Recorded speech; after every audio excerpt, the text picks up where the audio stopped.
सहनाववतु सहनौ भुनक्तु सह वीर्यं करवावहै तेजस्विनावधीतमस्तु मा विद्विषावहै। ॐ शान्ति शान्ति शान्तिः।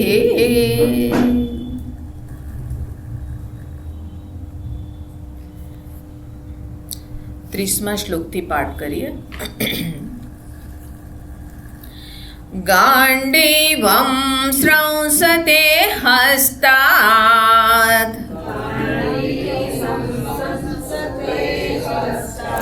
ત્વક્ચૈવ પરિદાહ્યતે ન ચ શક્નોમ્યવસ્થાતું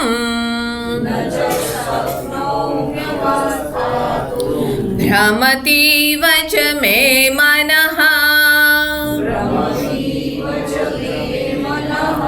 निमित्तानि च पश्यामि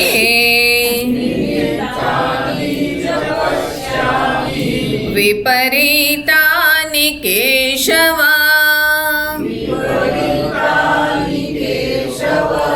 न च श्रेयोनुपश्यामि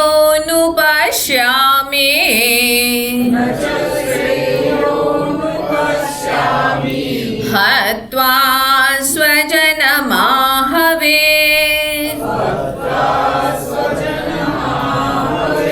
न काङ्क्षे विजयं कृष्ण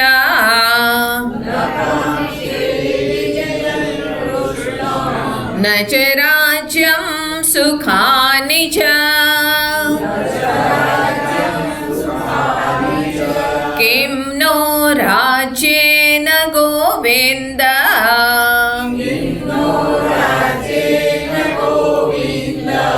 किं भोगैर्जीवितेन वा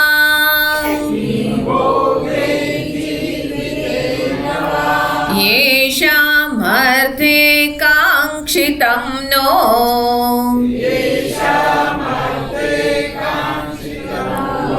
राज्यं भोगा सुखानि च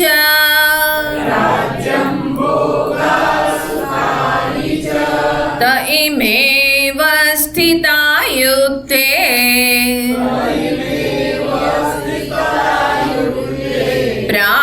प्राणास्त्यक्त्वा धनानि च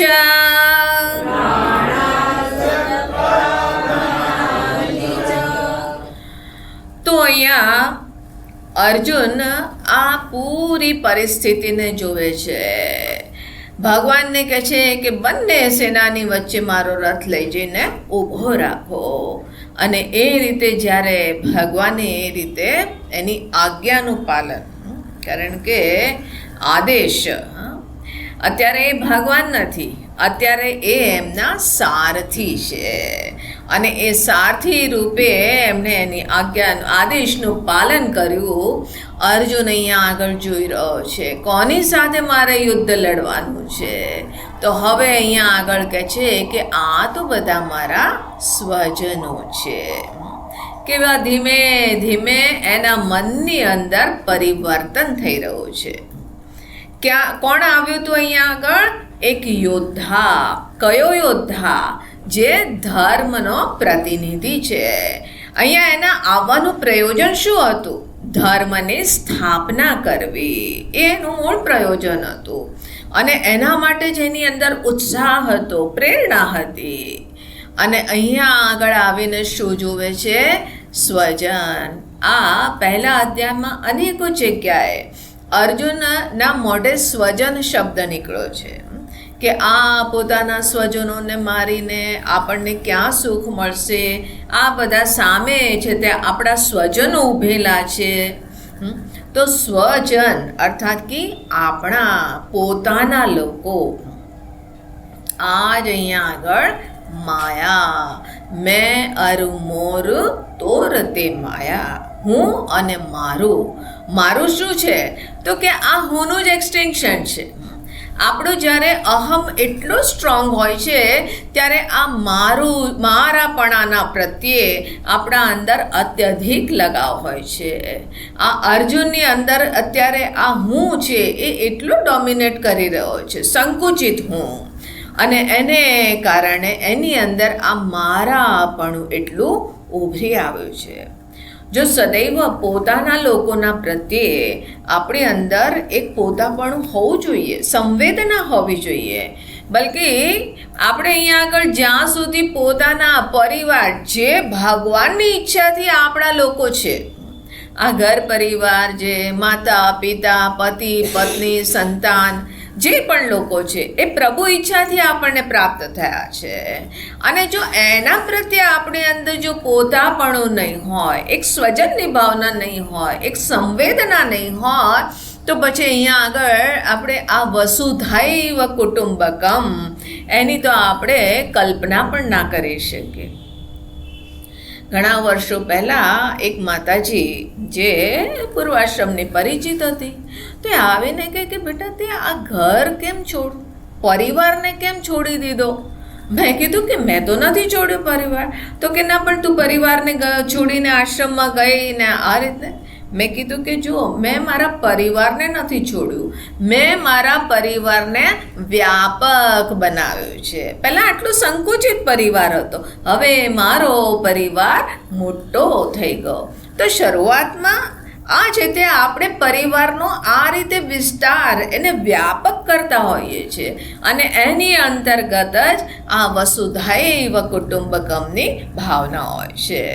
પહેલાં હું મારા પરિવારના પ્રત્યે એ પરિચય આપું, એ પછી અહીંયા આગળ જે મારી આસપાસના પરિવેશમાં જે લોકો છે, આ સોસાયટી છે, આ આપણો સમાજ છે, આપણો દેશ છે, એના પ્રત્યે કે આ સમસ્ત મનુષ્ય માત્રના પ્રત્યે એ મારી સંવેદના. અહીંયા આગળ વસુધૈવ કુટુંબકમ કહે છે, તો ત્યાં આગળ માત્ર મનુષ્યની વાત નથી કરતા, પણ અહીંયા આગળ સમસ્ત પ્રકૃતિના તત્વો, કે આ સમસ્ત પશુ પક્ષી, આ વૃક્ષ, આ પણ બધા આ આપણો જ પરિવાર છે. કારણ કે એકબીજાની સાથે આપણે એવી રીતે જોડાયેલા છે કે એકબીજાના વગર આપણું જીવન સંભવ જ નથી. અને એટલા માટે અહીંયા આપણા આ સનાતન ધર્મમાં આ પરિવારની ભાવના આટલી સંકુચિત નથી કે અમે બે, અમે બે અને અમારા બે, બસ આમાં જ તે જીવન પૂરું ખતમ થઈ જાય છે. પણ અહીંયા આગળ કહે છે આ બધા જ આપણા છે. જુઓ, પશુ પક્ષી, અમારે ત્યાં એક સ્વામીની છે, એ અમારા આશ્રમમાં તો એક પેટ છે, ડોગી છે, જર્મન શેફર્ડ છે, પણ જેટલા પણ સ્ટ્રે ડોગ છે એના માટે પૂરી વ્યવસ્થા કરશે, બહાર ડોગ હાઉસ બનાવશે. એ કહે છે કે આ લોકો જશે ક્યાં બિચારા, હોમલેસ લોકો છે, અને એ લોકોનું જીવન તો આપણા ઉપર છે ને. આપણે એને ખવડાવવું, આપણે એની વ્યવસ્થા કરવી એ આપણું કર્તવ્ય છે. એની અંદર એટલી સુંદર સંવેદના અનુભવ થતી હોય છે. તો એના માટે આ શરદીમાં ડોગ હાઉસ બનાવશે, વરસાદમાં પણ એ છે તે બીમાર પડી જાય કે એને શોધવા જાય કે આ વરસાદમાં આ લોકો ક્યાંક ગાડીની નીચે ક્યાં આગળ કંઈક શેટલ લઈને રહ્યા છે, અને આજે ખાધું નથી તો ક્યાં આગળ છે, તો એને શોધીને એને ભોજન કરાવશે. આટલી સુંદર ભાવના. કોઈ બીમાર પડી જાય એટલે તરત જ તે પેડાની અંદર પેલી દવા એ ખોસી અને ગમે તેમ કરીને એને દવા ખવડાવશે. અને એ લોકો પણ સમજી ગયા છે. જ્યાં પેલા કૂતરાને કાનમાં દર્દ થયું તો એટલે છે તે આમ કરીને આવશે ને એના કાનને એની પાસે આવીને રબ કરશે કે મને કાનમાં દુખે છે. એ ડ્રોપ્સ લઈને આવશે એટલે આમ કરીને ઊભું રહી જશે, ગમે તેટલું સ્ટ્રે ડોગ હોય. મોબાઈલ પ્લીઝ જેનો પણ ચાલુ હોય એ બંધ કરી દે. માતાજીને મદદ કરી દો કોઈ બંધ કરવામાં.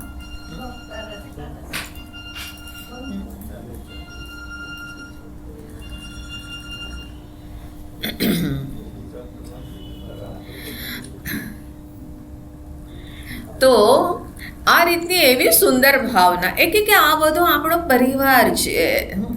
રોજ છે તે પક્ષીઓને દાણા નાખવા અને એમના પ્રત્યે સંવેદના, તો કે આ આપણો પરિવાર છે. તો પરિવારની ભાવના આટલી સંકુચિત નથી, પણ જ્યાં આગળ આપણે પોતાને એક વ્યક્તિ જોઈ રહ્યા છે કે હું આ ફલાણાની સંતાન છું, હું આ વ્યક્તિ છું, અને એ પછી આપણે આ પરિવાર જે છે અત્યંત સંકુચિત થઈ જાય છે.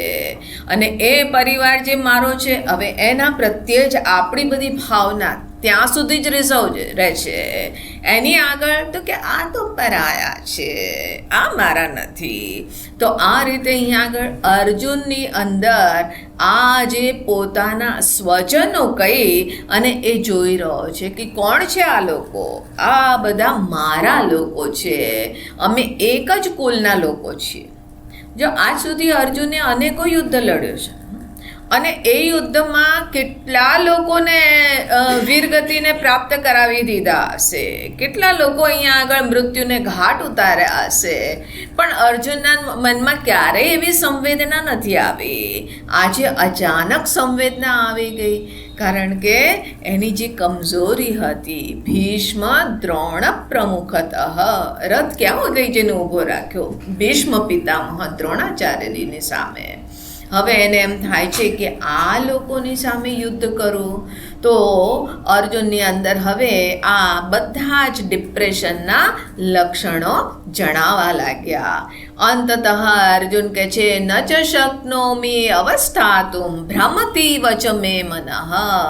હવે મને ચક્કર આવે છે, હું ઊભો નથી રહી શકતો.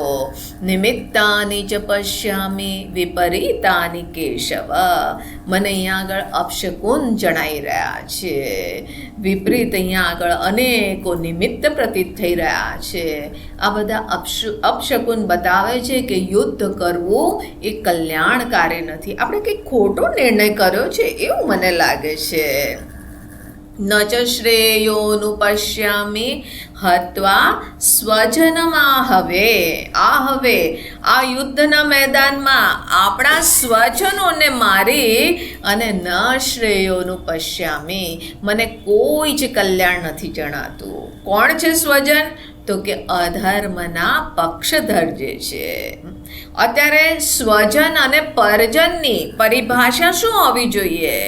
કે જે અહીંયા આગળ અધર્મના પક્ષમાં છે, જે દુર્યોધનના પક્ષમાં છે, કે જે લોકોએ અહીંયા આગળ પોતાની અધર્મની મિસાલ અહીંયા પ્રસ્તુત કરેલી છે, એ લોકોના પ્રત્યે એની અંદર પરજનની ભાવના હોવી જોઈએ. અને આ જે ધર્મનો સાથ આપી રહ્યા છે, ભલે એની સાથે આ મારા ખૂનનો કોઈ સંબંધ નથી, પણ છતાં પણ જે આ ધર્મના પક્ષધર છે એ જ મારા સ્વજન હોઈ શકે. નરસિંહ મહેતા શું કહે છે?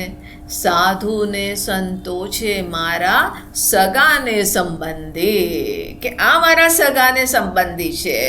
સાધુ અને સંત અર્થાત કે જે લોકો આ સન્માર્ગે ચાલી રહ્યા છે, જે ધર્મના પથ પર ચાલી રહ્યા છે, જે આ આપણા જીવનના પરમ કલ્યાણની દિશામાં ચાલી રહ્યા છે, જેની અંદર આ બધાના પ્રત્યે એક સુંદર સંવેદના, કોમલ ભાવના છે. સંત હૃદય નવનીત સમાના. આવી રીતના લોકો છે એ મારા સગાને સંબંધી, એ જ મારા અસલી તો સ્નેહી લોકો એ જ છે. આ જ મારો પરિવાર છે. તો પણ અર્જુન અહીંયા આગળ કહે છે કે આજે સામે જ ઊભેલા છે, કે જેમને મારે મારવાના છે, હત્વા, કે હું જેને મારું અને એમને મારવાથી મને કોઈ કલ્યાણ નથી લાગતું. નેચરલી અર્જુન છે એ ધર્મના પક્ષમાં, પોતાના જે પક્ષમાં છે એને તો મારવાનો નથી. કોને મારવાનો છે? જે પ્રતિપક્ષ છે, જે સામે ઊભેલા છે, જે અધર્મનો આશ્રય લઈ રહ્યા છે, અધર્મનો સાથ આપી રહ્યા છે. અને હવે અર્જુન છે તે અહીંયા આગળ આ વિપરીત દર્શન કરે છે. વિપરીત દર્શન એટલે કીધું મોહ, અવિવેક. મોહ એને જ કીધું કે જ્યાં આગળ આપણને સાચું નથી દેખાતું, બધું ઉલટું દેખાય છે. જે અહીંયા અધર્મના પક્ષધર છે, જે મારા પોતાના નથી. કારણ કે આ લોકોએ તો આ અહીંયા આગળ પૂરા સમાજનો વિનાશ કરવાની દિશામાં, જે આજ સુધીનો ધર્મ હતો, સંસ્કૃતિ હતી, એ બધાને દાવ પર લગાવી દીધું છે. અને એવા લોકો જે છે એમના પ્રત્યે એની અંદર પહેલી વસ્તુ સ્વજનની ભાવના દેખાય. જે અધર્મી છે એ મારા લોકો થઈ ગયા. તો આ અહીંયા આગળ એની અંદર એક તો મોહ ઉત્પન્ન થયો. પછી બીજું કે આ લોકોને મારવા એમાં કોઈ કલ્યાણ નથી, તો આ એની અંદર મોહ ઉત્પન્ન થયો. તો સૌથી પહેલાં અહીંયા આગળ ધર્મ અને અધર્મનો અર્જુનની અંદર એક અવિવેક ઉત્પન્ન થયો. કારણ કે ધર્મી અને અધર્મીનો અવિવેક છે, એ નથી સમજતો અત્યારે. આ મોહ ધીમે ધીમે એની અંદર કેવી રીતે વ્યાપ્ત થતો જાય છે, અને જ્યાં આગળ મોહ હોય એનું પર્યવસાન સદૈવ શોકમાં થવાનું. હવે અર્જુન ધીમે ધીમે આ શોકની દિશામાં જઈ રહ્યો છે. ભગવાનને એક વસ્તુ બીજી કહે છે, ન કાંક્ષે વિજયમ કૃષ્ણ ન ચ રાજ્યમ સુખાની ચ. મને કોઈ વિજયની કામના નથી, ન મારે રાજ્ય જોઈએ છે, મને ન રાજ્યનું સુખ જોઈએ છે. કેમ નો રાજ્ય ન ગોવિંદ?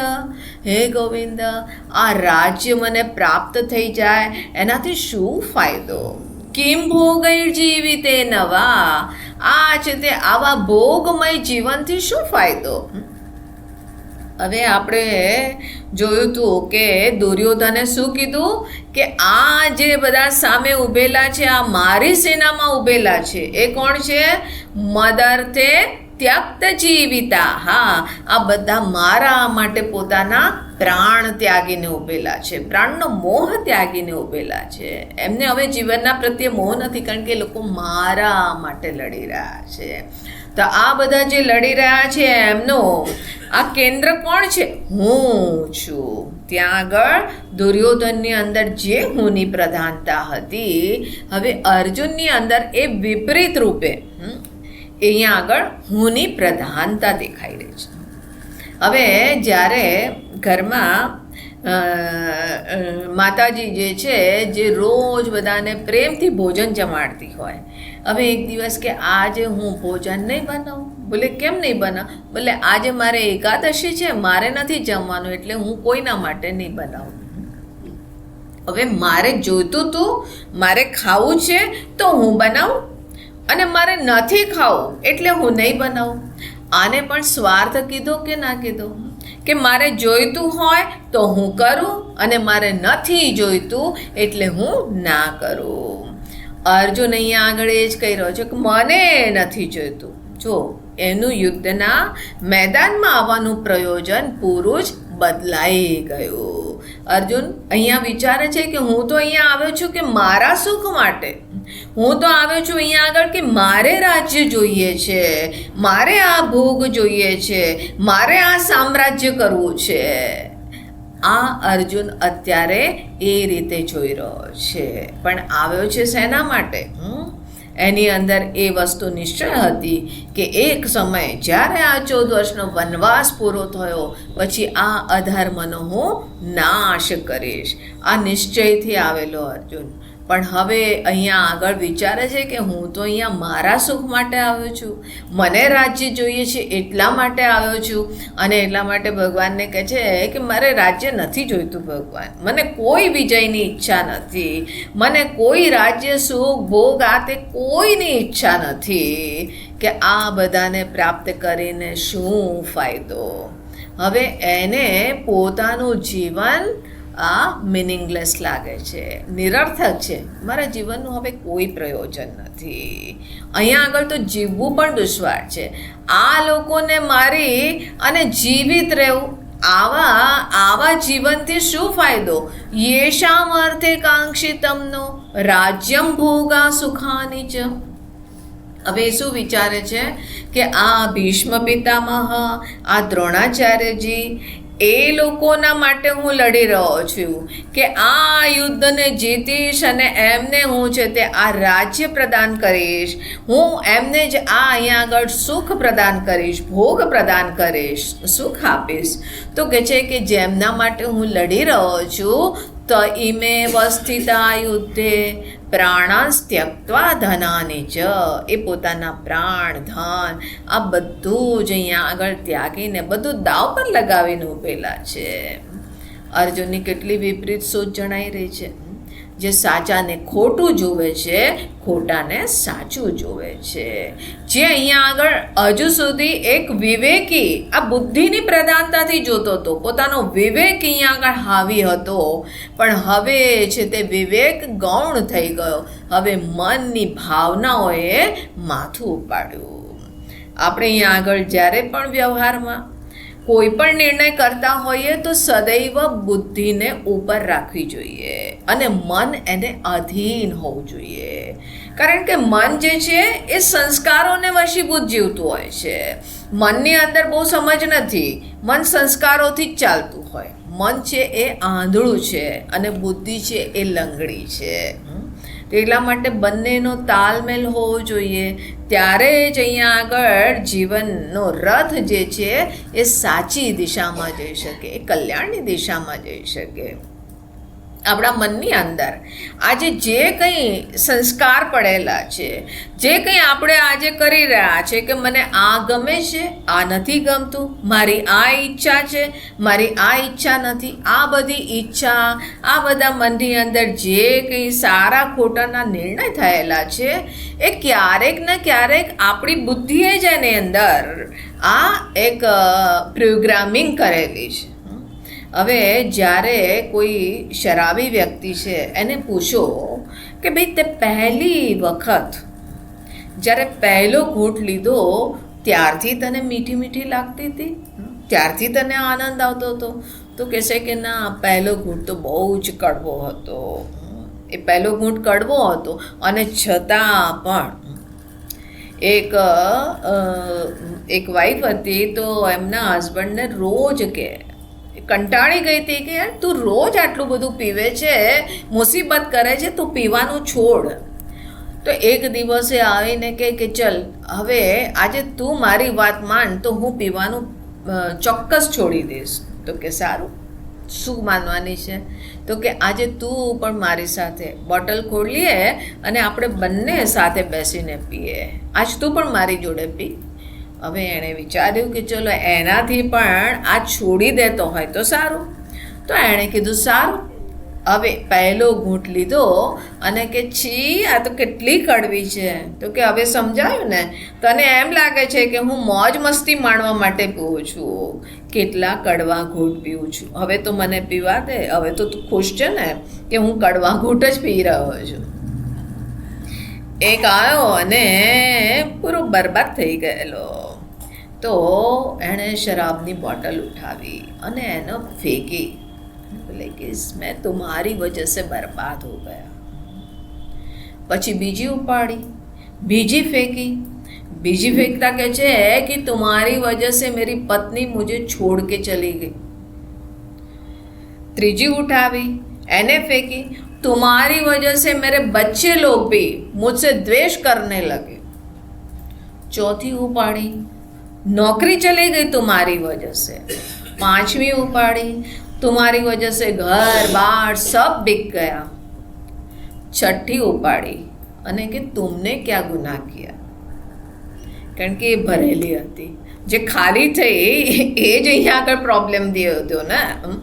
એ તો ભરેલી હતી. બોલે तुमने क्या गुनाह किया. તો એને પાછી બંધ કરી તિજોરીમાં મૂકી દીધી. કલ તુમારી પારી. તો કોઈ છે તે શરાબી છે, જ્યારે એણે પહેલો ઘૂંટ લીધો હશે ત્યારે થોડું એને બહુ મીઠી લાગી હશે. ભાઈ મેં ટેસ્ટ નથી કર્યો, મને નથી ખબર, પણ આ તો જો સાંભળું છું એ હું તમને કહી રહી છું. પણ છતાં પણ એના દોસ્તોએ અને એ લોકોએ કીધું હશે કે યાર ગમ ભૂલાને કી યહી દવાઈ હૈ, कोई के कीधु हसे कि नहीं देखो अगर ऐसी हाई सोसाइटी में ऐसे लोगों के बीच में रहना है तो ये फैशन सिंबल माना जाता है, इसलिए थोड़ा थोड़ा હવે આવું એની અંદર કન્વિક્શન અપાવ્યું હશે અને બુદ્ધિમાં ધીમે ધીમે જે કન્વિક્શન ઉત્પન્ન થયું એ એણે મનને એ રીતે અહીંયા આગળ સમજાવ્યું હશે ને ધીમે ધીમે એ કડવી વસ્તુ મીઠી લાગવા લાગી હશે. તો આ બુદ્ધિ દ્વારા જ પ્રોગ્રામિંગ થયેલું છે મન, અને એ પછી મન જે છે એને આ સંસ્કાર પડી ગયા અને સંસ્કારોના મોમેન્ટમથી એ અહીંયા આગળ પોતે પસંદ નાપસંદના હિસાબે ચાલતું હોય છે. પણ જ્યારે પણ આપણી બુદ્ધિમાં ભિન્ન નિશ્ચય થાય, પ્રામાણિક નિશ્ચય થાય, ઉચિત અનુચિતનો નિશ્ચય થાય તો એ વખતે આપણે મનને હાવી ના થવા દઈએ. એ વખતે મનને આ બુદ્ધિને અધીન રાખી અને એના હિસાબે એને અહીંયા આગળ એ ટ્રેન કરવું જોઈએ. પણ અત્યારે અર્જુને પોતાની બુદ્ધિને સ્વિચ ઓફ કરી દીધી છે, અવિચારપૂર્વક બોલી રહ્યો છે અને ત્યાં આગળ સ્પષ્ટ મોહ જણાય છે. એ ધર્મને પણ નથી સમજતો, અધર્મને નથી સમજતો, એ પોતાનાને નથી સમજતો, પરાયાને નથી સમજતો. એના જીવનનું શું પ્રયોજન છે, આ યુદ્ધનું શું પ્રયોજન છે એ નથી સમજ્યો અને એને કારણે હવે અહીંયા આગળ આ બધાને વિપરીત દ્રષ્ટિએ જોઈએ છે. કંઈ અહીંયા આગળ વિવેકથી નથી તોલતો, પણ શેનાથી તોલે છે? મનની ભાવનાથી. એ વસ્તુ સ્વજન શબ્દથી અહીંયા આગળ હાઇલાઇટ થાય છે કે આ બધાને એક ભાવનાથી, ભાવનાને અધીન થઈ અને પૂરે સિનારીઓને જોઈ રહ્યો છે. તો કહે છે કે આ લોકોના માટે હું જીવતો હતો, આ લોકોના માટે મેં ભોગની ઈચ્છા કરી હતી, ધનની ઈચ્છા કરી હતી, આ લોકો જ નહીં રહે તો હવે કોના માટે? તો અર્જુને નિશ્ચય કરી લીધો કે આ લોકોને ખતમ થવાનું છે. એ પણ નિશ્ચય કરી લીધો કે આમના વગર જીવન નિરર્થક છે. આપણે ઘણી બધી વસ્તુમાં એવું વિચારતા હોઈએ કે જો જીવનમાં આ વસ્તુ છે તો જીવન મિનિંગફુલ છે. એક સજ્જન રિટાયર્ડ થયા, રિટાયરમેન્ટ પછી કહે છે કે મારું જીવન તો બસ મિનિંગલેસ થઈ ગયું, હવે તો જીવનનું કોઈ પ્રયોજન જ ના રહ્યો. મેં કીધું એવું કેમ? તો કહે છે કે જો ને હવે તો હું રિટાયર્ડ થયો, કંઈ જ કામધામનો નથી રહ્યો. એટલે કે આવું વિચારવું એ ખોટું છે. ભગવાને આપણને જીવન આપેલું છે અને દરેક વ્યક્તિના જીવનનું કોઈક ને કોઈક પ્રયોજન છે, બસ એને ડિસ્કવર કરવાનું છે. પણ જ્યારે તમે તમારા જીવનનું પ્રયોજન બીજા વ્યક્તિને કેન્દ્રમાં રાખી અને જો જીવનના પ્રયોજનનો નિશ્ચય કરો છો તો એક સમય આવશે કે તમારું જીવન એ મિનિંગલેસ થઈ જશે. કે ભાઈ મારું જીવન તો આ છે તે મારા માતા પિતા માટે જ છે. હવે માતા પિતા સદૈવ તો રહેવાના નથી. એક દિવસ જ્યારે માતા પિતા અહીંયા આગળથી જશે તો કે હવે તમારું જીવન મિનિંગલેસ થઈ ગયું. એટલે અહીંયા આગળ જીવનનું શું મકસદ છે, શું પ્રયોજન છે એ સમજવાની આવશ્યકતા છે.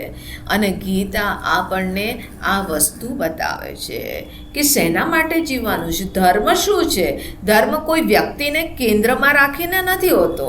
ધર્મનો નિશ્ચય વ્યક્તિપરક નથી હોતો, વ્યક્તિને કેન્દ્રમાં રાખીને નથી કરાતો.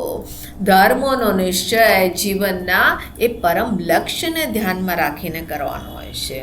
અને એટલા માટે ગીતાનો જ્યાં ઉપદેશ શરૂ થાય છે બીજા અધ્યાયના 11મા શ્લોકથી, તો ત્યાં આગળ શરૂઆતમાં જ ભગવાન અહીંયા આગળ લક્ષ્યનો પરિચય આપે છે કે અંતતઃ આને જાણવાનું છે.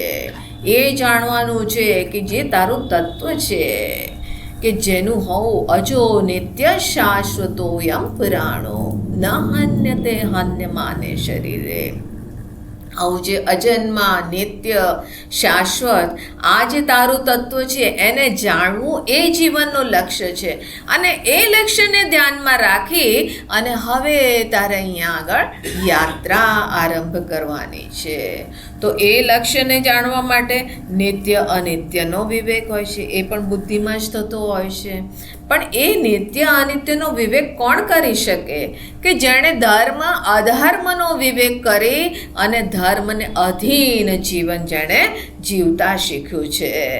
તો અર્જુન અહીંયા આગળ હવે અધર્મના પથ પર ચાલી નીકળ્યો. કેમ? એ હવે છે તે સ્વકેન્દ્રિતાથી જોવે છે, પોતાને કેન્દ્રમાં રાખીને મારે વિજય નથી જોઈતું, મારે સુખ નથી જોઈતું, હું લડું છું તો આ મારા લોકોના માટે લડું છું, નથી અહીંયા આગળ એના પોતાના લોકોનું મહત્ત્વ કે નથી અર્જુનનું મહત્ત્વ. આ એક પરિસ્થિતિ નિર્મિત થઈ. આ એક પરિસ્થિતિ જીવનમાં એ વસ્તુ સદૈવ ધ્યાનમાં રાખવી જોઈએ કે જ્યારે પણ તમે કોઈ પરિસ્થિતિ, કોઈ મનની અંદર સંકલ્પ થયો કે આ વસ્તુ આમ થવી જોઈએ કે આવી રીતે અહીંયા આગળ ઘટનાક્રમ થવો જોઈએ અને એના માટે તમે પોતાના સમસ્ત પુરુષાર્થ લગાવી દીધા અને છતાં પણ તમારે મનના હિસાબે એને અનુકૂળ એ પરિસ્થિતિ જો શેપ નથી લેતી તો એને સમજવું જોઈએ કે ભગવત ઈચ્છા છે. ભગવાને પણ આ યુદ્ધને ટાળવાના કેટલા પ્રયત્ન કર્યા, એ પોતે શાંતિદૂત બનીને ગયા, પણ અહીંયા આગળ કહે છે કે આ નિયતિ છે, હવે આ યુદ્ધ તો થવું જ જોઈશે, તો આ ભગવત ઈચ્છા છે. તો આ રીતે અહીંયા આગળ કોઈ વ્યક્તિનું મહત્ત્વ નથી, ન અર્જુનનું છે, ન આ ભીષ્મ પિતામહ, ન દ્રોણાચાર્યજીનું છે. અહીંયા આગળ સૌથી ઉપર છે એ શું છે? ધર્મ. અને ભગવાન પણ આ ધર્મને જીવી રહ્યા છે અને એ જ એમના જીવનથી આપણને પ્રેરણા આપી રહ્યા છે. અર્જુને જ્યારે ભગવાને કીધું કે હું શસ્ત્ર નહીં ઉપાડું, તો ભીષ્મ પિતામહે કીધું કે હું શસ્ત્ર ઉપાડાવીશ તમારી પાસે. હવે આ બંને પ્રતિજ્ઞા ટકરાઈ અને ભગવાને શું કર્યું?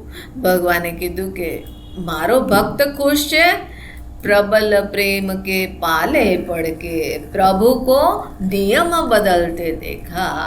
એટલે કે મારા વચન, આ મારી જે તે પ્રતિજ્ઞા અગર ભંગ થાય છે મને કોઈ ચિંતા નથી, કારણ કે અહીંયા આગળ ધર્મ પ્રધાન છે, હું પ્રધાન નથી.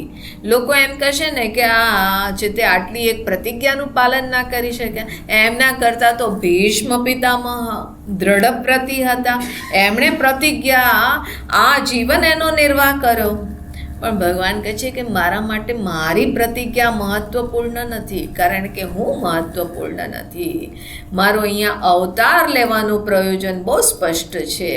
ધર્મ સંસ્થાપનાર્થાય સંભવામિ યુગે યુગે. હું એના માટે મારું અહીંયા આગળ અવતરણ થયું છે. તો વ્યક્તિનું કોઈ જ મહત્ત્વ નથી, પણ અર્જુન અત્યારે વ્યક્તિને પ્રધાન રાખે છે, પોતાના વ્યક્તિત્વની પ્રધાનતાથી આ સિનારીઓને જોઈ રહ્યો છે. તો આગળ કહે છે આચાર્યા પિતરા પુત્રાઃ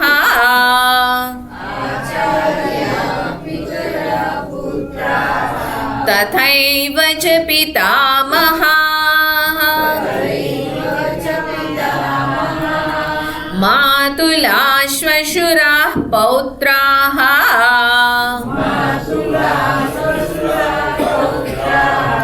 तथैव च पितामहाः शाला सम्बन्धिनस्तथा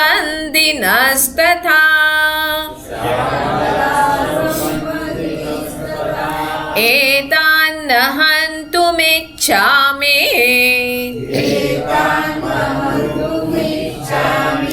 ज्ञातोऽपि मधुसूदन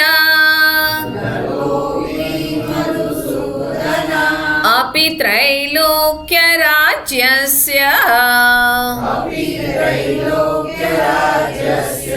हेतुः किं नु मही कृते निहत्य धार्तराष्ट्रान्नः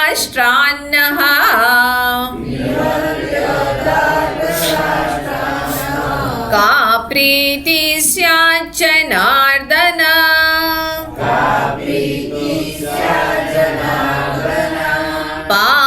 पापमेवाश्रयेदस्मान् हत्वैतानाततायिनः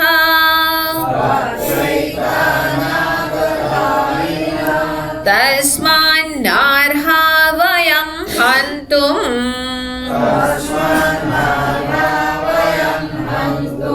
धार्तराष्ट्रान् स्वबान्धवान् स्वजनं हि कथं हत्वा सुखिनः स्याम माधव.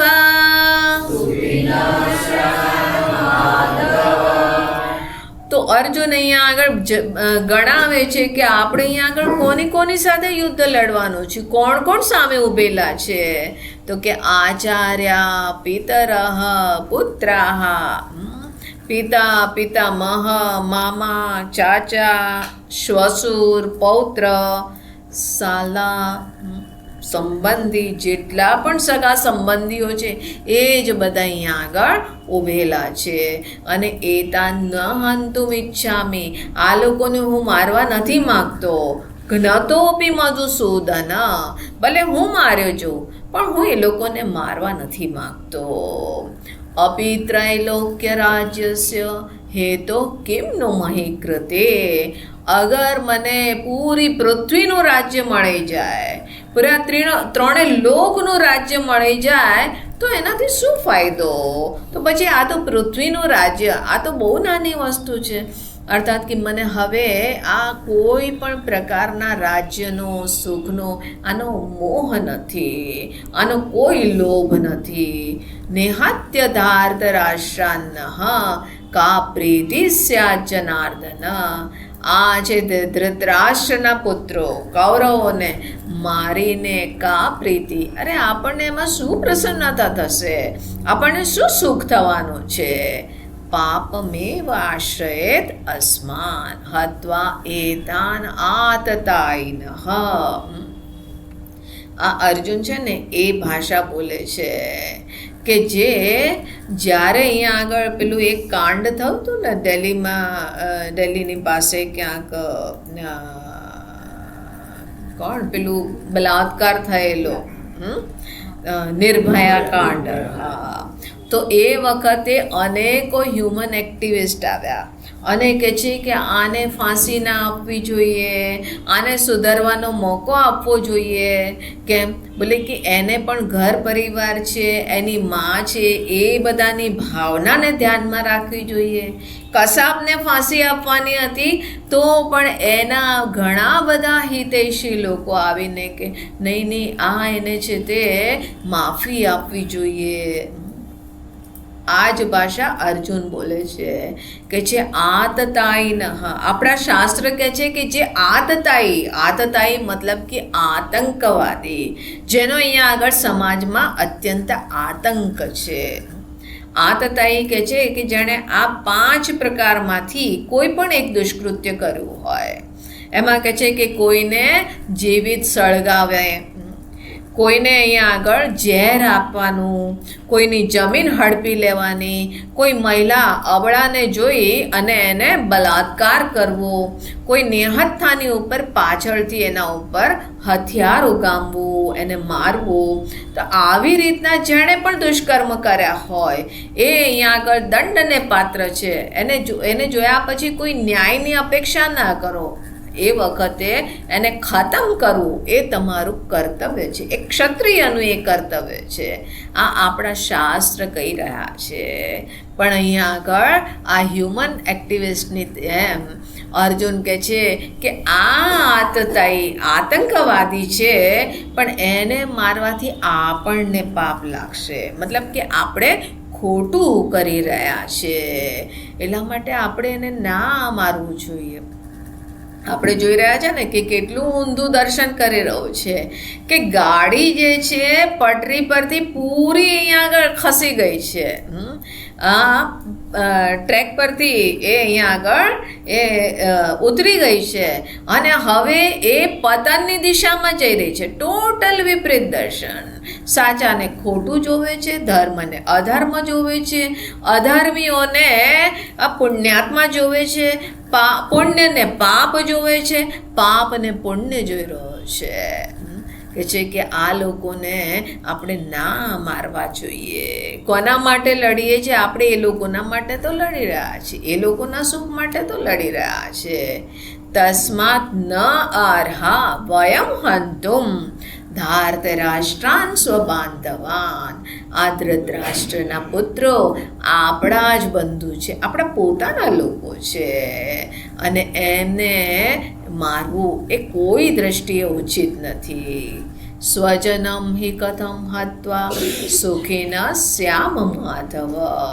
જો અહીંયા આગળ ત્રીજી ચોથી વાર શબ્દ પ્રયોગ કરો કે આ બધા જે સ્વજન છે અને સ્વજનને મારવાથી આપણે કેવી રીતે સુખી થઈ શકીએ.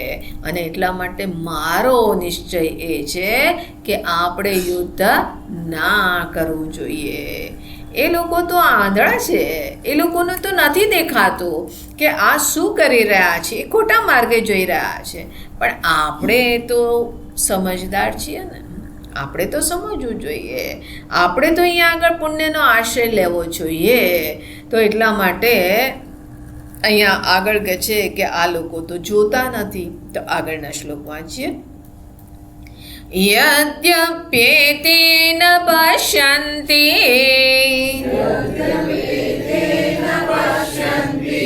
લોભોપહત ચેતસઃ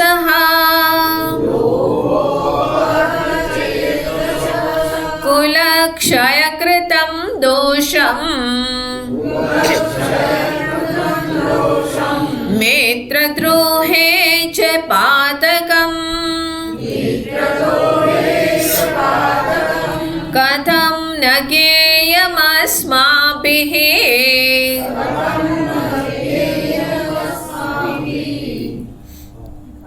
क्या हुआ? બધાની આવાજ એકદમ બંધ થઈ ગઈ.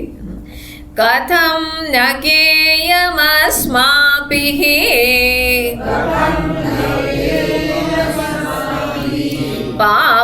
पापादस्मान् निवर्तितुम् कुलक्षयकृतं दोषं प्रपश्यद्भिर्जनार्दन कुलक्षय प्रणश्यन्ति कुलधर्मा सनातनाः धर्मे नष्टे कुलं कृत्स्नम्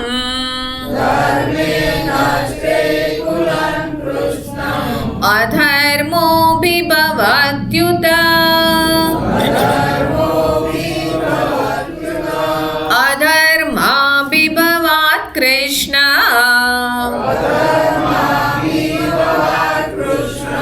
प्रदुष्यन्ति कुलस्त्रियः स्त्रीषु दुष्टासु वार्ष्णेया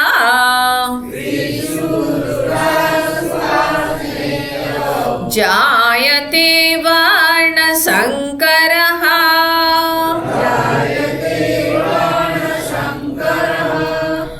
અર્જુન અહીંયા આગળ કહે છે કે યદ્યપિ એતે ન પશ્યન્તિ લોભોપહત ચેતસઃ.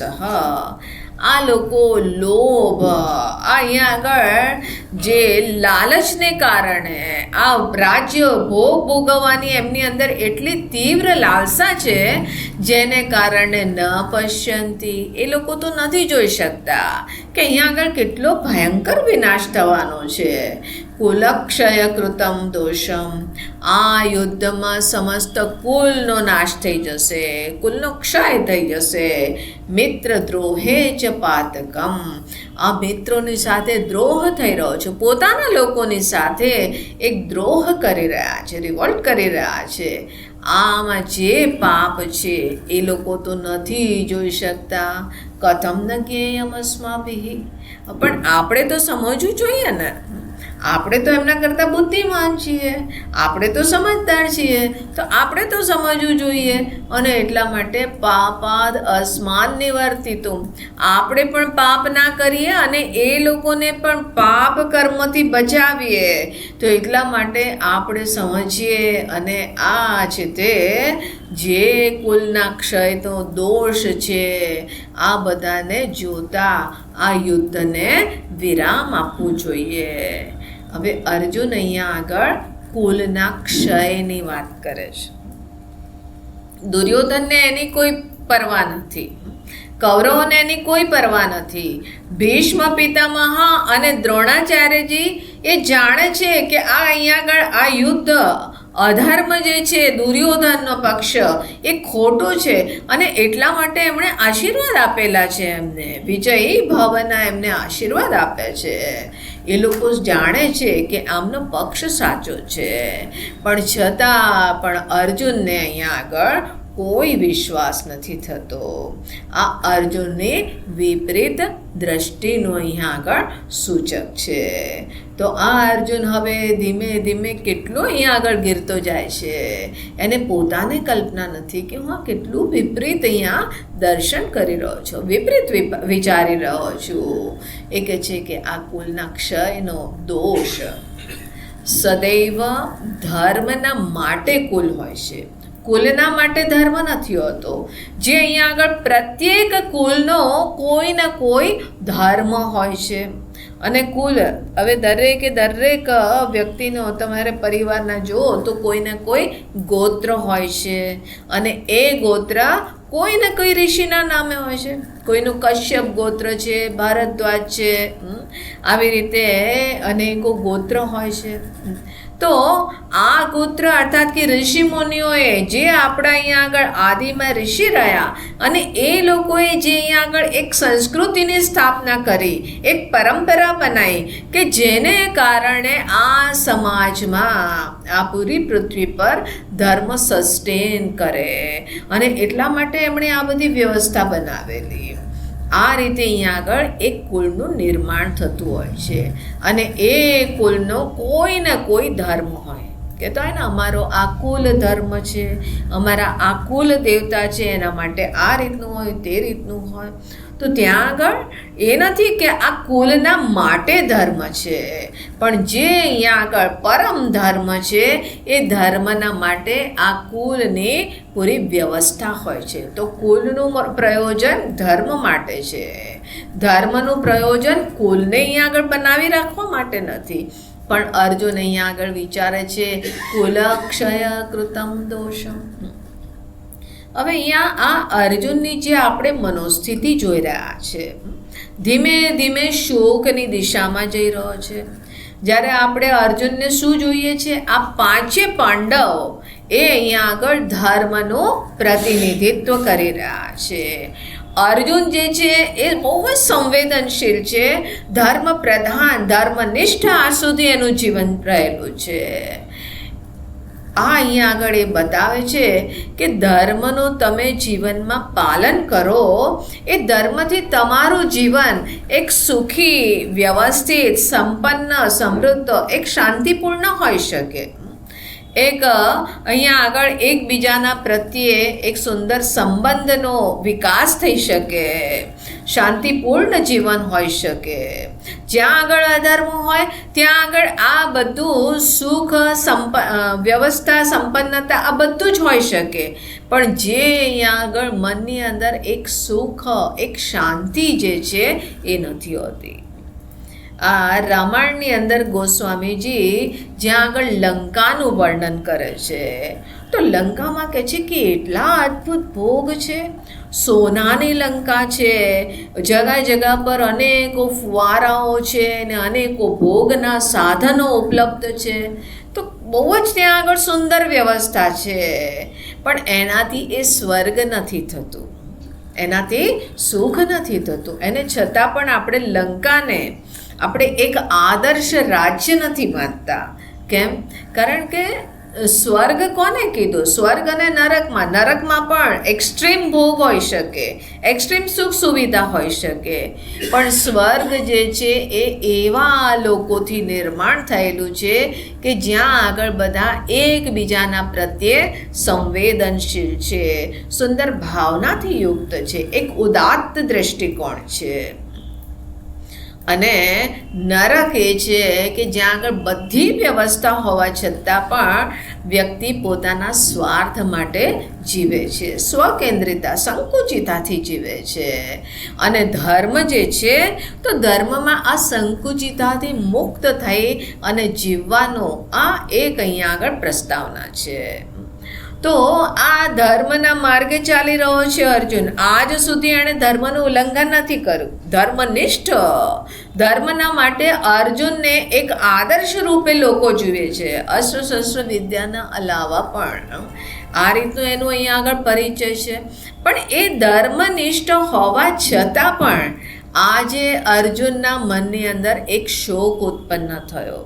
અર્જુન ડિપ્રેશનમાં આવી ગયો અને આગળ અહીંયા સુધી કહે છે કે મને હવે જીવનનો કોઈ મોહ નથી. એ લોકો મને મારી પણ નાખે તો હું મરવા તૈયાર છું, કારણ કે હવે મને જીવવાની પણ કોઈ ઈચ્છા નથી. આટલું અહીંયા આગળ પોતે અંદરથી તૂટી ગયો.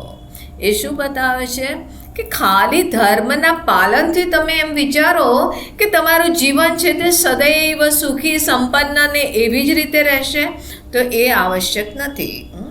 ધર્મથી તમે ભલે અહીંયા આગળ સુંદર વ્યવસ્થિત જીવન જીવી શકો, સંવેદનાથી યુક્ત જીવન જીવી શકો, પણ જીવનમાં આવી પરિસ્થિતિની સંભાવના છે.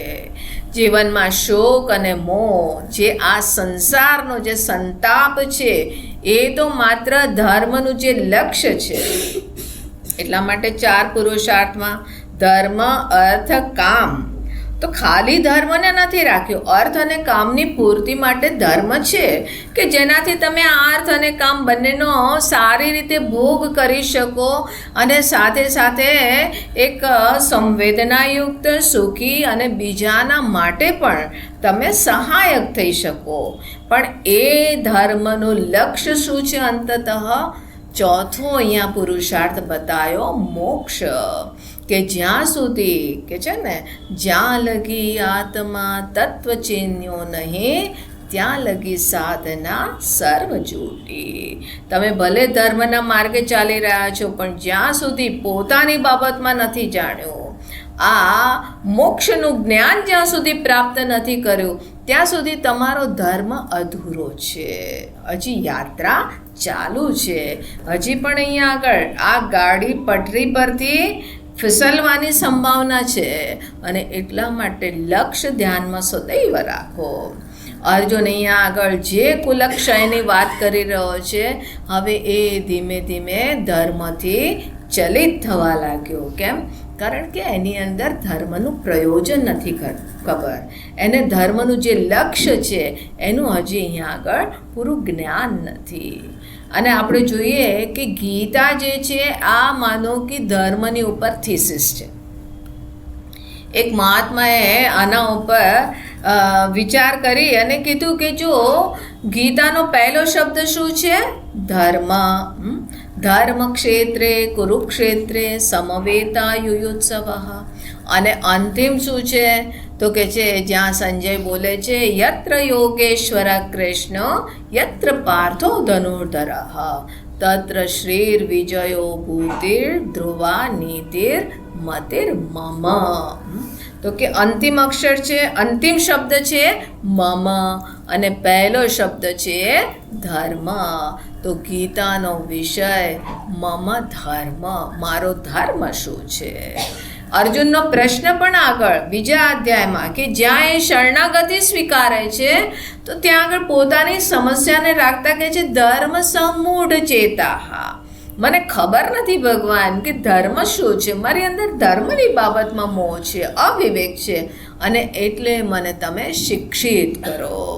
તો ધર્મનું પાલન કરવું છે તો શેના માટે કરવું છે? આખિર ધર્મનું પાલન કરતાં કરતાં જ મરવાનું છે તો એનું પ્રયોજન શું છે? એટલું ના કહી શકાય કે આગળ આપણને સારા લોક અને સારું આપણે સુખ ને એવી રીતનું મળે. બોલે એટલું પર્યાપ્ત નથી. એના માટે અત્યારે આપણે જીવનને શું કામ દાવ પર લગાવો કે અત્યારે આપણે કષ્ટ વેઠો? કેમ? કારણ કે આપણો આવતો ભાવ સુધરે. બોલે એના માટે ધર્મ હોય એવું નથી લાગતું. તો ધર્મનું પ્રયોજન શું છે? ધર્મ એક સાધન છે તો એ અંતતઃ મને ક્યાં લઈ જાય છે? એ લક્ષ્યનો પરિચય. તો ધર્મથી લઈ અને મોક્ષ સુધીની જે યાત્રા જે છે એ અહીંયા આગળ ગીતામાં બતાવવામાં આવી છે. હવે અર્જુન અહીંયા આગળ આ કુલની બાબતમાં વિચારતા કહે છે કે આ ધર્મનું તો પ્રયોજન શું છે? કુલની વ્યવસ્થા છે. પણ અહીંયા આગળ આ ટોટલ વિપરીત વસ્તુ છે. અર્જુન કહે છે કે કુલક્ષય પ્રણશ્યંતિ કુલધર્મા સનાતના. કે આ છે તે યુદ્ધમાં આ બંને સેનાઓમાં બધા આહત થશે અને એને કારણે આ કુલનો ક્ષય થઈ જશે. કેવી રીતે થાય છે એ પણ આગળ બતાવે છે. અને પૂરું અહીંયા આગળ કાર્યકારણ સંબંધ એણે ડિસ્કવર કરી નાખ્યો. એક કોઝ ઇફેક્ટ રિલેશનશિપ છે કે કુલનો ક્ષય થશે અને કુલ ક્ષય થશે તો કે છે કુલ ધર્મ ખતમ થશે જે સનાતન કાલથી ચાલતો આવ્યો છે. ધર્મે નષ્ટે કુલમ કૃત્સ્નમ અધર્મો ભી ભવત્યુત. કે ધર્મ અહીંયા આગળ નષ્ટ થઈ જશે, કુલનો ધર્મ ખતમ થશે તો એને કારણે કુલ પણ સમાપ્ત થઈ જશે અને કુલ સમાપ્ત થશે અધર્મો ભી ભવતી. કે અધર્મ હાવી થઈ જશે. અત્યારે અધર્મ નથી તો કે અત્યારે અધર્મનું તો રાજ્ય છે. હસ્તિનાપુરમાં કોણ રાજ્ય કરી રહ્યો છે? આ દુર્યોધન ધૃતરાષ્ટ્રનું રાજ્ય છે. અત્યારે અધર્મનું રાજ્ય છે. પણ એ કહે છે કે નહીં, અત્યારે તો ધર્મનું રાજ્ય છે. જ્યારે આપણે યુદ્ધ લડીશું અને આવી રીતે વિનાશ સર્જાશે તો કહે છે કે પછી અધર્મ હાવી થશે. અને અધર્મ હાવી થશે તો કે છે કે કુલની સ્ત્રીઓ પ્રદુષ્યંતી. આ કુલની સ્ત્રીઓ બિચારી અનાથ થઈ જશે, છોકરાઓ બાળકો અનાથ થઈ જશે, માતાઓ અનાથ થઈ જશે. અનેકો સ્ત્રીઓ જે છે તો એ અહીંયા આગળ આશ્રય વિહીન થઈ જશે અને એને કારણે અહીંયા આગળ આ એક દોષ ઉત્પન્ન થશે. આ વિકૃતિ સમાજમાં આવી જશે. સ્ત્રીઓ છે તે ઇનસિક્યોર થઈ જશે. આવી રીતે સ્ત્રી જે છે, મહિલાઓ જે છે તો એની અંદર સંસ્કાર વિહીનતા, એ પ્રદૂષિત સ્ત્રીઓ અને એને કારણે આગળ જે પ્રજા ઉત્પન્ન થશે જાયતે વર્ણસંકર. વર્ણસંકર અર્થાત કે અહીંયા આગળ કોઈ વ્યવસ્થા નહીં રહે. બધા અહીંયા સ્વચ્છંદ હશે. જો અહીંયા આપણે અહીંયા ઘણા લોકો કહેતા હોય કે બસ આ જ મોટો દોષ છે સનાતન ધર્મમાં. સૌથી મોટો દોષ કયો છે? બોલે જાતિવાદ, વર્ણ વ્યવસ્થા. જો અહીંયા આગળ પણ અર્જુન કહે છે વર્ણ જે છે, વર્ણ સંકર પ્રજા ઉત્પન્ન થશે, વર્ણ વ્યવસ્થા ખતમ થઈ જશે. ભગવાન પણ ચોથા અધ્યાયમાં કહે છે ચાતુર્વર્ણ્યમ મયા સૃષ્ટમ. મેં 4 વર્ણને અહીંયા આગળ સૃજન કરેલું છે. તો આ રીતે કે છે કે આ હિન્દુ ધર્મમાં, સનાતન ધર્મમાં સૌથી મોટો દોષ છે. જે લોકો નથી સમજતા એ જ આવી વસ્તુ કહે છે. આ છે ને તે એની પાછળ બહુ મોટી રાજનીતિ કામ કરી રહી છે. ખરેખર જોઈએ કે વર્ણ શું છે આપણે અહીંયા શરીરથી ક્યારેય વર્ણ નથી જોવામાં આવ્યો, કોઈ જાતિ વર્ણ. આ એક એવી વ્યવસ્થા છે કે ભાઈ આ એક સમાજ છે, કે આ છે તે બ્રાહ્મણ સમાજ છે, આ વૈશ્ય સમાજ છે ને, આ રીતનો એક એ સમાજની પહેચાન હોઈ શકે એક કુલથી. પણ અહીંયા આગળ વર્ણ ખરેખર કોઈ પણ જન્મથી નિર્ધારણ નથી કરવામાં આવતો. વર્ણ શું છે? વર્ણ અર્થાત કે રંગ, કે મારું મન કયા રંગથી રંગાયેલું છે. મારા મનની અંદર એક સ્વાભાવિક જે ઝુકાવ છે દરેક વ્યક્તિની અંદર, કોઈક ને કોઈક અહીંયા આગળ એક પ્રકૃતિ બનેલી છે, અને જે પ્રકૃતિ છે એને જ વર્ણ કીધો. કે કોઈ જે છે એની અંદર સહજ અહીંયા આગળ અધ્યાપનનું મહત્વ છે, જ્ઞાનનું મહત્વ છે. એ કોઈ પણ વસ્તુની ગહેરાઈમાં જઈને સમજવા માગે છે.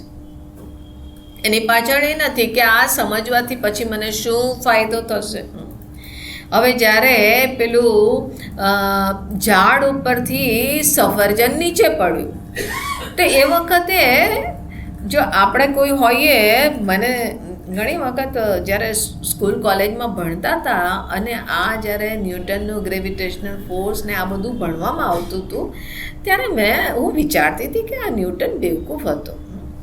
અરે સીધું સફરજન ખાઈ લીધું હોત, આટલું બધું ઝંઝટ કરી અને એને કારણે આપણે આટલું બધું ભણવું પડે છે.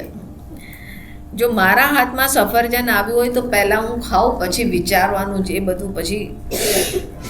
પછી કોને વિચાર આવે? પેટ ભરાઈ ગયું, હવે શું વિચારવાનું? પડ્યું તો પડ્યું, નીચે એને આવવાની ઈચ્છા થઈ, નીચે આવી ગયું.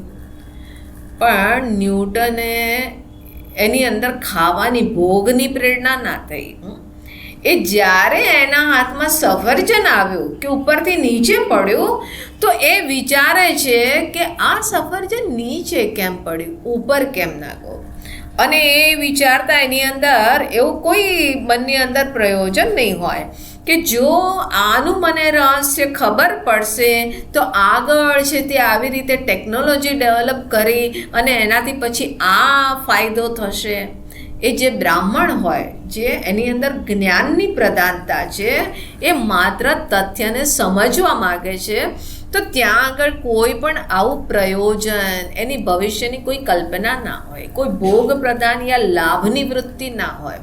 બોલે કે સહજ રૂપે કે મને બસ સમજવા માટે માત્ર ઉપલબ્ધ છે. એ કંઈક ગહેરાઈમાં જવા માંગે છે, આ સૃષ્ટિના નિયમોને સમજવા માંગે છે, આ પોતાની બાબતમાં સમજવા માંગે છે.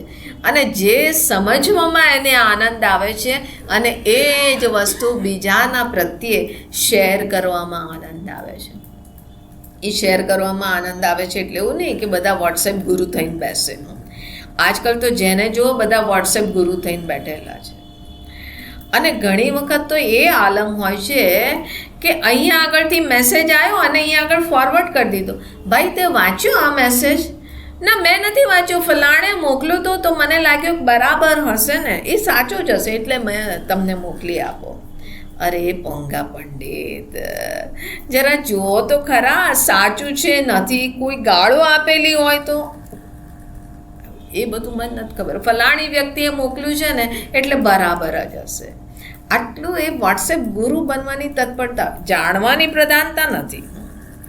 અને ઘણા લોકોને તો એવું ભૂત સવાર હોય છે. હવે એક સજ્જન છે એ વચ્ચે એમને ભૂત ચડે છે, અને ભૂત ચડે એટલે એક સાથે માતાજીને એક મેસેજ, પછી બીજો મેસેજ, ત્રીજો મેસેજ, અને હું એમને લખું તમને બ્લોક કરી દઉં. એ કોણ વાંચે છે? હું તો આમે મેસેજ નથી વાંચતો, તમારો મેસેજ પછીથી વાંચીને બીજાને વાંચ્યા વગર જ ફોરવર્ડ, ખબર નહીં એમણે બીજાને ફોરવર્ડ પણ કરી દીધો હોય. 7-8 મેસેજ એક સાથે આવી જાય. પછી મારે ફોન કરીને કહેવું પડે, ભાઈ તમને બ્લોક કરી દઉં, પછી શિકાયત ના કરતા કે માતાજી તમારો મેસેજ નથી મળતો. હવે શું કરું? તો સોરી માતાજી, ભૂલ થઈ ગઈ, આ તો હું ફલાણાને મોકલતો તો હું બધાને શેર કરું છું ને. અરે ભાઈ, તમે તમારું જ્ઞાન પચાવો એટલું પર્યાપ્ત છે, શેર કરવાની બહુ મહત્વ ના રાખો. બ્રાહ્મણત્વ એને કીધું કે જ્યાં આગળ હું પોતે સમજવા માગું છું અને સમજીને એ જ્ઞાનમાં મને એટલી ખુશી થાય છે, એને કારણે હું શેર કરું છું. વોટ્સએપ ગુરુ ના બનતા હો, નહીં તો મારી મુસીબત થશે. મને મુસીબત થતી હોય છે અને ઘણાને હું કહેતી પણ હોઉં છું કે અરે મુસીબત થઈ રહી છે, પણ એ માનતા જ નથી બિચારા. અરે સોરી હવે એટલા ભાવથી બિચારાએ રિક્વેસ્ટ કરી, સોરી માતાજી, આગળ ભૂલ નહીં કરીએ, તો મારું પણ મન દ્રવિત થઈ જતું હોય છે. પણ પાછું એક્સપેરિમેન્ટ કરું, વચ્ચે થોડો વખત એમને બ્લોક કરી દઉં, પછી એક દિવસ ખોલી નાખું કે હવે સુધરી ગયા હશે. તો વોટ્સએપ ગુરુ નથી બનતા એ લોકો, બસ એ પોતે સમજવા માંગે છે. ક્ષત્રિય જે છે એ એમની અંદર સહજ જ ધર્મના પ્રત્યે એક ધર્મની સ્થાપનાનો, એ ધર્મના માટે લડી પડવાનું એમની અંદર એક સ્વાભાવિક પ્રવૃત્તિ છે. જ્યાં આગળ કોઈ અધર્મ, કોઈ ખોટું થતું હોય તો એના વિરોધમાં અવાજ ઉપાડવો અને લીડરશિપ, એક નેતૃત્વ કરવાનું. તો આવી જ એની અંદર ક્વોલિટી છે. જો આ મનનો ઝુકાવ છે, પ્રકૃતિ છે, એને કીધું ક્ષત્રિય. વૈશ્ય જે છે એની અંદર સહજ જ મલ્ટીપ્લાય કરવાનું, કે તમે એને 100 રૂપિયા આપ્યા હોય તો એ ખર્ચી ના નાખે. એ 100 રૂપિયાથી વિચાર કરે કે આ 100 રૂપિયા છે તો એને કેવી રીતે પ્રયોગ કરવો કે 100ના 200 થાય અને ધીમે ધીમે ધનની વૃદ્ધિ થાય. આવી જ એની પ્રવૃત્તિ છે. એ વૈશ્ય છે. અને શૂદ્ર કે એને પોતાની સહજ કોઈ પ્રેરણા નથી, પણ જે એને જેમ કહેવામાં આવે એ બહુ જ વિનમ્રતાથી એ વસ્તુને પાલન કરવું. તો બસ આ રીતની પ્રકૃતિ, એ પ્રકૃતિના આધારે આ 4 વર્ણની વ્યવસ્થા હતી. તો અહીંયા અર્જુન કહે છે કે જાયતે વર્ણશંકર. હવે આમાં વર્ણશંકર ક્યાં આવ્યું? કે કોઈની પ્રકૃતિ જે છે એ પ્રકૃતિ તો કોઈ બદલતું નથી. એ પ્રકૃતિ તો જે જન્મથી મને પ્રાપ્ત થાય છે એ પ્રકૃતિને અનુરૂપ ધીમે ધીમે જેમ જેમ એને અનુરૂપ ફિલ્ડ મળે છે એમ એમ વિકસિત થતી જાય છે. પણ અર્જુન કહે છે કે આ જે અહીંયા આગળ સ્ત્રીઓ દૂષિત થશે અને એને કારણે વર્ણશંકર પ્રજા ઉત્પન્ન થશે. બોલે વર્ણશંકર પ્રજા ઉત્પન્ન થશે તો શું થશે? તો આગળ કહે છે સંકરો નરકાયૈવા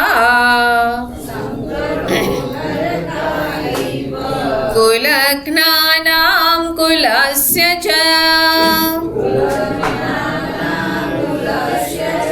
પતન્તિ પિતરો હ્યેષાં લુપ્તપિંડોદકક્રિયાઃ દોષૈરેતૈઃ કુલઘ્નાનાં વર્ણશંકરકારકૈઃ ઉત્સાદ્યન્તે જાતિધર્માઃ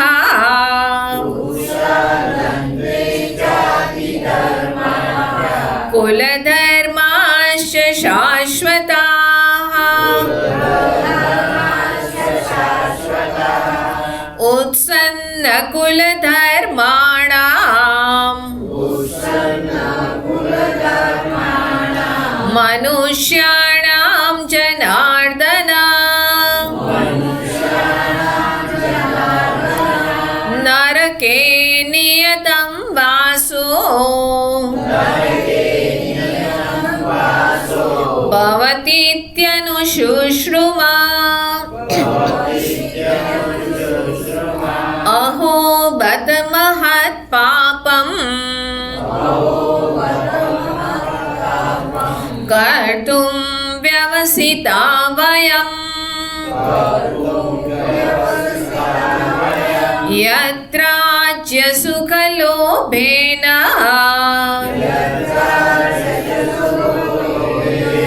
હન્તુમ સ્વજનમોદ્યતાઃ યદિ મામપ્રતિહંતિ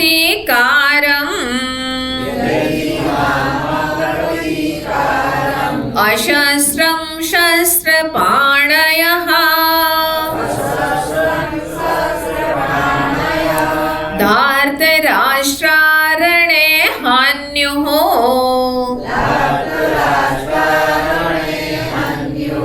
તન્મે ક્ષેમતરં ભવેત. તો અહીંયા અર્જુન જે રીતે કુલનું પતન, સમાજનું પતન થતું જશે એ પૂરું અહીંયા આગળ એક ઘટનાક્રમ બતાવી રહ્યો છે. કે છે કે અધર્મ વધી જશે તો સ્ત્રીઓ છે તે દૂષિત થઈ જશે, સ્ત્રીઓ દૂષિત થશે તો વર્ણ સંકર પ્રજા પેદા થશે. જો સંકર આવી વર્ણ સંકર પ્રજા થશે તો કે સંકરો નરકાયૈવ. આ તો છે તે સંકર પ્રજા, અર્થાત કે જ્યાં આગળ કોઈ સંસ્કાર નથી, સંસ્કાર વિહીનતા છે. તો કે આવી જે સંસ્કાર વિહીનતાને કારણે આ હવે કુલના ધર્મ, જે પરંપરાઓ છે એ બધી નષ્ટ થઈ જશે. અને આ કુલઘ્નનામ, આ કુલોની હત્યા કરવાનું, કુલ સમાપ્ત કરવા માટે આ છે તે નિમિત્ત બનશે.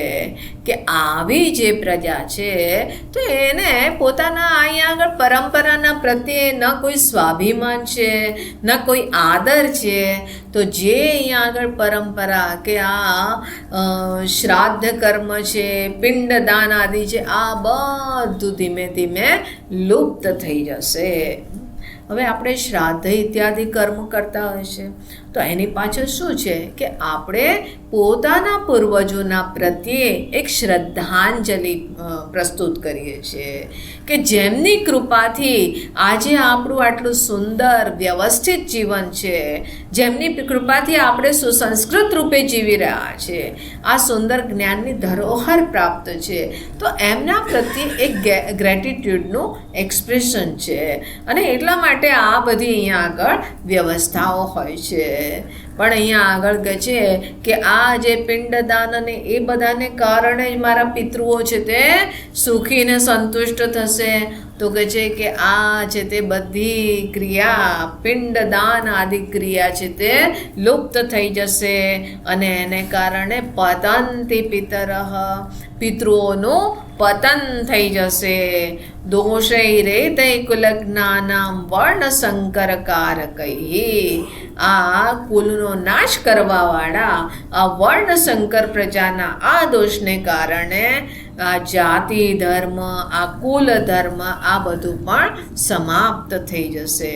અને જ્યાં આગળ આ સમાપ્ત થશે તો કે નરકે અનિયતમ વાસો ભવતી. આ પિતૃઓનો, આ પોતાના પૂર્વજોનો નરકમાં અનિયત દીર્ઘકાળ સુધી છે તે એમનો વાસ થશે. એ બિચારા નરકમાં પડ્યા રહેશે. એમનું ઉદ્ધાર ખાલી મારાથી જ થાય છે. હું જ એકમાત્ર છું કે જે અહીંયા આગળ એ લોકોનો ઉદ્ધાર કરવા વાળો છે, કારણ કે હું એમને પિંડદાન. હવે પિંડદાન આટલા માત્રથી જો ઉદ્ધાર થતો હોય તો પછી કોઈ ધર્મના પાલનની એવી આવશ્યકતા નથી. બોલે બસ પિંડદાન કરતા રહો. પણ અહીંયા આગળ અર્જુન આટલું જ વિચારે છે કે ભાઈ આ બધી ક્રિયાઓ, આ બધું ખતમ થશે તો મારા પૂર્વજો બધા નરકમાં દીર્ઘકાળ સુધી વાસ કરશે. અર્જુન આવું કોણે કીધું? અનુશુશ્રુમાં મેં સાંભળેલું છે. પ્રામાણિક જ્ઞાન નથી, આ ખાલી સાંભળેલું છે. સુની સુનાઈ બાતો પે ભરોસા હૈ. તો કે છે અહો બત મહત પાપમ. હે ભગવાન, આપણે તો કેટલું ભયંકર પાપ કરવા માટે પ્રસ્તુત થઈ ગયા હતા. યદ રાજ્ય સુખ લોભેન. આ રાજ્યના, આ સુખના લોભથી પ્રેરિત થઈ અને આપણે પોતાના લોકોને મારવા પ્રવૃત્ત થઈ ગયા. આ સારું થયું, ટાઈમલી મને ખબર પડી ગઈ કે આ ખોટું છે. તો એટલા માટે યદિ મામ અપ્રતિકારમ, હું આ લોકોનો વિરોધ ના કરું, અશસ્ત્રમ શસ્ત્રપાણયઃ, આ બધાના હાથમાં શસ્ત્ર ધારણ કરેલા છે, ભલે રહ્યા, હું છે તે શસ્ત્રને ત્યાગી અને એ લોકોનો પ્રતિકાર, એનો વિરોધ ના કરું, ડિફેન્સ કોઈ ના કરું, અને ભલે આ કૌરવ મને અહીંયા આગળ મારી નાખે, યુદ્ધમાં હાણી નાખે, તન્મે ક્ષેમતરમ ભવેત. હું સરેન્ડર કરવા માગું છું, સફેદ ઝંડો લહેરાવવા માગું છું, એ મારા માટે કલ્યાણકારી હશે. તો આ રીતે અર્જુન ધીમે ધીમે ધર્મથી ચ્યુત થઈ અને અધર્મની અવસ્થામાં પહોંચી ગયો. અને એ જ વસ્તુ બતાવે છે કે એની અંદર આ શોક થઈ રહ્યો છે. જ્યારે આપણા મનની અંદર કોઈ નિશ્ચય થયો કે હા આ વસ્તુ સાચી છે ને આ જ કરવી જોઈએ, તો મનની અંદર દુવિધા ખતમ થઈ જાય. મનની અંદર પછી કોઈ શોક સંતાપ નથી. મન છે તે હલકું થઈ ગયું કે હા સાચો નિર્ણય થઈ ગયો. પણ અર્જુનના મનની અંદર એક બોજ છે. અર્જુનના હાથ કાપી રહ્યા છે. અર્જુન છે તે અહીંયા આગળ ડિપ્રેશનનો અનુભવ કરી રહ્યો છે, વિષાદનો અનુભવ કરી રહ્યો છે. એ બતાવે છે કે અર્જુનની સોચમાં કંઈક ને કંઈક ખોટ છે. અને ત્યાં મુરલી મનોહર જે હાથમાં લગામ ધારણ કરીને ઊભેલા છે, એ તો મુસ્કુરાતા, એમની મુખ મુદ્રામાં કોઈ ફરક નથી, એ મુસ્કુરાઈ રહ્યા છે. એ ત્યાં આગળ એવા ને એવા નિશબ્દ મૌન ભાવે ઊભેલા છે. અર્જુન પણ વિચાર કરે છે કે આટલા મેં તર્ક વિતર્ક આપ્યા અને અમને કંઈ ફરક જ નથી પડતો. એટલા માટે એ વધુ ને વધુ અહીંયા આગળ તર્ક આપી રહ્યો છે. વધુ ને વધુ પોતાની વાતને જસ્ટિફાઈ કરવાનો પ્રયત્ન કરી રહ્યો છે કે કમસે કમ આમને ખબર તો પડે કે હું કેટલું સાચું કહી રહ્યો છું, કેટલો આપણો સાચો વિચાર છે. હવે આ રીતે અર્જુનની પાસે હવે કોઈ જ તર્ક જ્યાં ના બચ્યા, તો પછી એ અહીંયા આગળ શું કરે છે? તો અંતમાં સંજયજી કહે છે, સંજય ઉવાચ એવ મુક્ત્વાર્જુન સંખ્યે રથોપસ્થ ઉપાવિશત વિસૃજ્ય સશરમ ચાપમ શોક સંવિઘ્ન માનસઃ.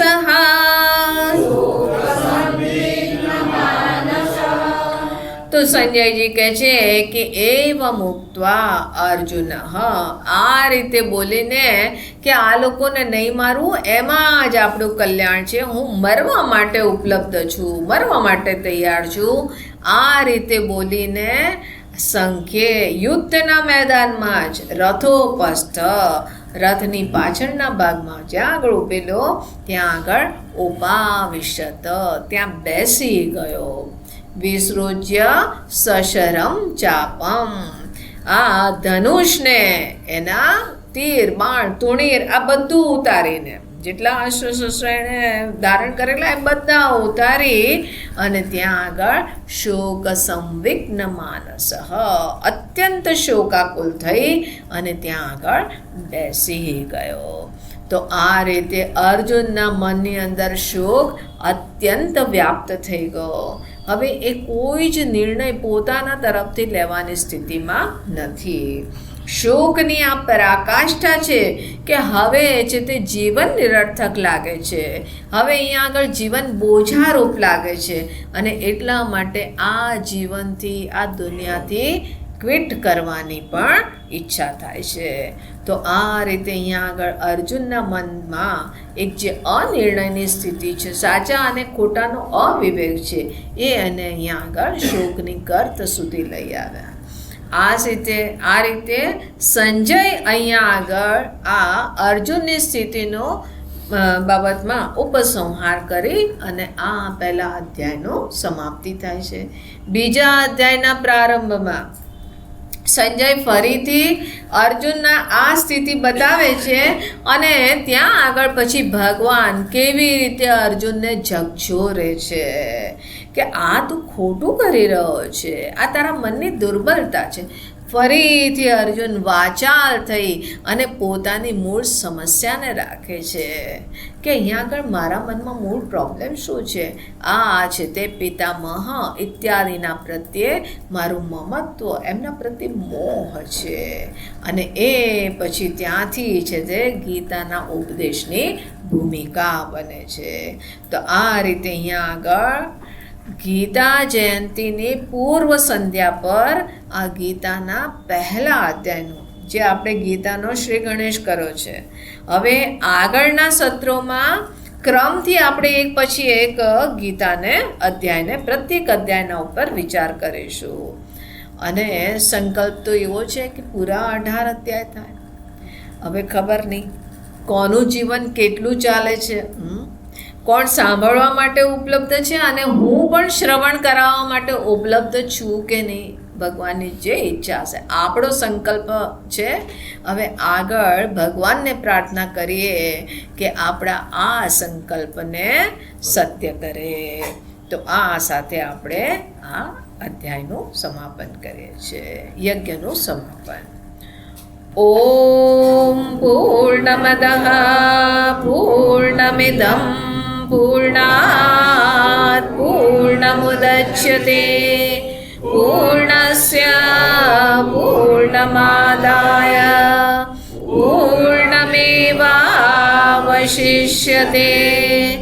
ઓમ શાંતિ શાંતિ શાંતિ. હરિ ઓમ શ્રી ગુરુભ્યો નમઃ. હરિ ઓમ. નમઃ પાર્વતી પતયે.